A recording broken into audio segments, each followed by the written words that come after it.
జేడిఎస్పీ party డిఎస్పీకి support ఇవ్వండి అన్న ఇస్తూనే ఉన్నాం మహేష్. మేము ఖచ్చితంగా ఎస్సీ బీసీ ఎస్టీల కోసం వాళ్ళ హక్కుల కోసం మాట్లాడే ప్రతి ఒక్క పార్టీకి మేము మద్దతు ఇస్తూనే ఉన్నాం. లాస్ట్ ఎన్నికలలో కూడా, గత అసెంబ్లీ ఎన్నికలలో కూడా నేను ఏమన్నానంటే, రెండు జాతీయ పార్టీలు కాంగ్రెస్ కి బీజేపీకి ఓటేయకుండా రాష్ట్ర పార్టీలుగా ఉన్న టిఆర్ఎస్ పార్టీకి మీకు ఓటు ఏగబుద్ధి కాకపోతే పక్కనే ఉన్న డిఎస్పీ పార్టీ అని ఒకటి ఉన్నది.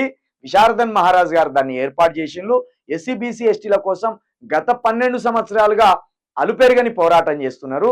ఈ ఎస్సీ ఎస్టీ బీసీల అధికారం కోసం, వాళ్ళ హక్కుల కోసం, వాళ్ళు ఒకవేళ అధికారంలోకి వస్తే జరిగే లాభం ఏంది అనేది కూడా విశారదన్ గారు 10 సంవత్సరాలుగా డిఎస్పీ అనే ముందు ఒక ఉద్యమ సంస్థగా, ఒక సాంస్కృతిక సంస్థగా దాన్ని ఒక 10 సంవత్సరాలు నడిపి తర్వాత గత సంవత్సరం క్రితం దాన్ని పార్టీగా ఎస్టాబ్లిష్ చేసింది. ఆ పార్టీకి ఓట్లేయమని మేము అడిగినాం, మీరు వీడియోలు చూడొచ్చు. దానికి సపోర్ట్ చేసినాం.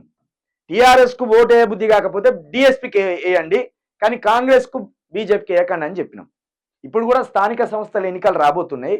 ఏ ఏ పార్టీల మద్దతుతోటి ఎవరెవరు నిలబడతారో చూసి మీరు బీఆర్ఎస్ కన్నా వేయాలి, డిఎస్పీ కన్నా వేయాలి, లేదా మేము కూడా ఒక ఆలోచన చేస్తాం. దాని ప్రకారం అన్నా చేద్దాం.